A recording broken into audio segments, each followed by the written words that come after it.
Gustavo Cerati es recordado como uno de los máximos exponentes del rock latino. Hoy, a casi 2 años de su muerte, le mostramos algunos enigmas que podrían justificar cuáles fueron las principales razones de su deceso.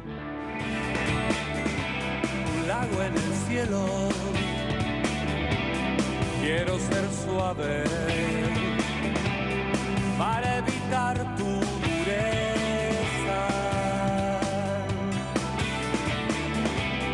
Apago tu fuego. Este fue el último tema que el músico interpretó en su vida. Fue en Caracas, Venezuela, en el año 2010. Aquí sería el lugar en el que sufrió el accidente cerebrovascular que lo dejó en coma por más de 4 años. De hecho, algunos fanáticos recuerdan cómo se tomaba la cabeza el cantante, hecho que podría haber levantado sospechas. Hoy te busqué en la rima que duerme con todas las palabras. Si algo callé. En el libro de Juan Morris, Cerati, la biografía, el autor relata los agónicos momentos por los que pasó Gustavo antes de ser trasladado a Argentina. Cuando entraron, Gustavo estaba tirado en el sillón, con el saco a un costado, la camisa desabrochada y la boca entreabierta. Pensaron que tenía un poco de presión o que tal vez le había dado un infarto. Con pensaron, el autor del libro se refiere a Adrián Taberna, su mejor amigo y sonidista, y a Bernaudo. De ahí en adelante, las páginas del capítulo Limbo de la biografía relatan, por ejemplo, la mala atención que tuvo el cantante en Venezuela. ¿Qué otra cosa puedo hacer si no olvido moriré? También está el caso de su novia en aquel momento, Chloe Bello. Según algunas fuentes, la modelo 28 años menor de Gustavo formaba parte de los excesos del cantante. Para poder rendir en la intimidad, por lo general Cerati solía consumir una combinación letal de whisky y Viagra.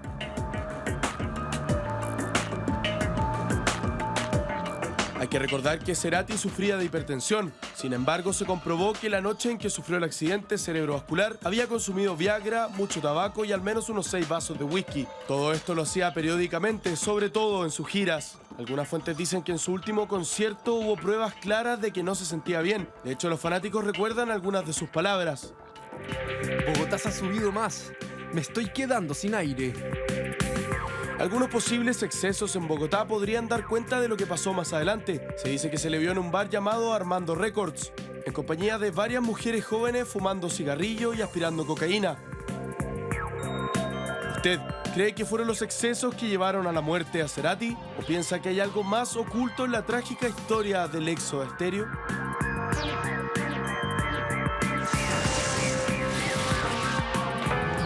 Bueno, fíjense que muchas personas tratando de dilucidar cuáles son los elementos que logran conformar el puzzle que terminaron con la muerte de Gustavo Cerati, todos colocan como punto y eje central a su jovencísima novia, que de alguna manera él, para estar a la altura de la exigencia física, sobre todo a la hora de intimar, que lo arrastraron a ser, no sé si adicto, pero al menos a tener una consistencia crónica respecto a una gran cantidad de fármacos que le están absolutamente prohibidos, dada su condición de hipertenso. Claro, ¿Vale? ella era casi 30 años más joven que él. Exactamente, 28 años más joven, ni más ni menos. La estamos viendo también en imágenes. Bueno, él es un ídolo, es una estrella de la música, corresponde al autor de la banda sonora de todos los que a mediados de los 80 y de ahí en adelante. ¿Cuántas generaciones?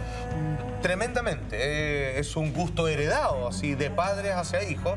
Hay que decirlo, el hombre era tremendamente talentoso.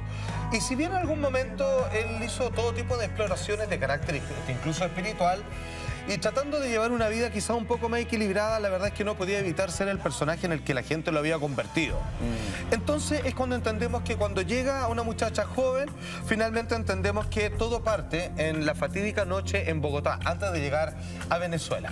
Este hombre, que la verdad necesitaba mantenerse en un estado alterado de euforia, tratando de compensar una droga con otra, él hace lo siguiente. Ojo, no se sabe si él era adicto a sustancias tóxicas como cocaína, heroína, LSD, otras cosas, pero sí se sabía que el hombre estaba pero pegado con el tabaco. Sí, al fumaba. punto que fumaba hasta de 4 a 6 cajetillas diarias. Cajetillas diarias. Cajetillas diarias. Y cuando tenía que salir al escenario, cuando tenía que confrontar al público, necesitaba todas las fortalezas de sus hábitos, de su personaje. Para Bogotá hace lo siguiente: agarra una botella de whisky, 6 vasos, se los sirve, se los manda en menos de 10 minutos, 6 vasos de whisky, se fuma 6 cigarros, y ahí es cuando dice su famosa frase. ¿Qué dijo y qué siguió después? Todo esto a la vuelta de este pequeño corte comercial. Una pausa y ya volvemos.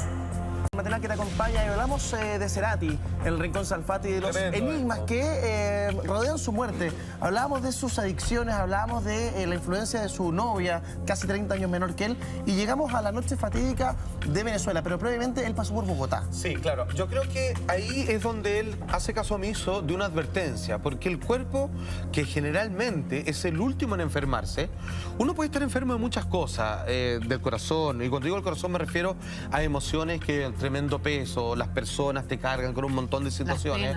Las penas hacen que uno finalmente liquide su propia existencia. Sin embargo, esta vez el cuerpo le dijo, ¿sabes qué?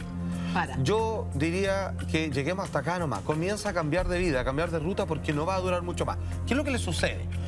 Como es costumbre, tiene que subirse en Bogotá, Colombia, al escenario. Ojo, el concierto, según todos sus fanáticos, fue espléndido, maravilloso. Fue exactamente lo que se esperaba de Gustavo Cerati, con todo el tremendo talento que lo acompañó hasta el último día de su vida. Pues bien, él, en su rito, agarra una botella de whisky, se sirve 6 vasos y los 2 primeros al tiro y los otros lo hace durar entre 10 y 15 minutos.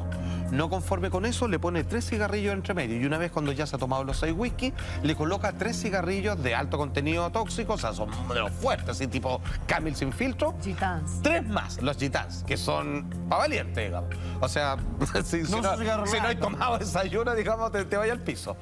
Le pone 3 cigarrillos más, sube, hace el show completo y de repente se acuerda él, dice en parte de su biografía, de que él ya tuvo así una situación un poquito rara. ¿Por qué? Porque cuando está en el escenario, él dice, parece que esta ciudad, parece que Bogotá ha subido, así como que porque se empieza a opunar. Claro. Entonces, porque me estoy, digamos, quedando sin aliento, sin aire. Y se va después, cuando dice, sobreviví a esta hecatombe en mi cuerpo, y se va a celebrar a un bar donde ahí, acompañado de guapas mujeres jóvenes, ahí sí que le pone de todo.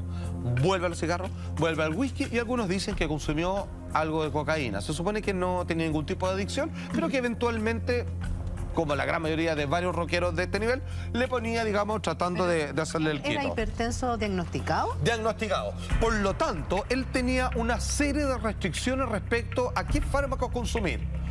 Y así como tenía el rito de tomar whisky y cigarros para subir al escenario, a la hora de intimar con su pareja, 28 años más joven con él, hacía algo lo mismo. Se tomaba 2 whisky sagrados, cototo, así, un vaso completo, sin hielo, y 2 viagras. 2 vasodilatadores tremendos que para un hipertenso, con la misma ansiedad con el alcohol, porque el alcohol, ¿qué es lo que te hace? El tabaco. Te reduce el síntoma, porque uno puede decir, uy, me siento mal, pero el alcohol así como que te tiene arriba, abajo, no te das cuenta lo mal que te está haciendo. Y finalmente cuando llega a Venezuela, en esta famosa fotografía, es cuando él lo sacan y él queda con la boca abierta y queda para la foto, pero él apenas se puede mover. Y ahí el declive hacia la muerte. Qué tremendo. Es un ídolo que nos dijo adiós y un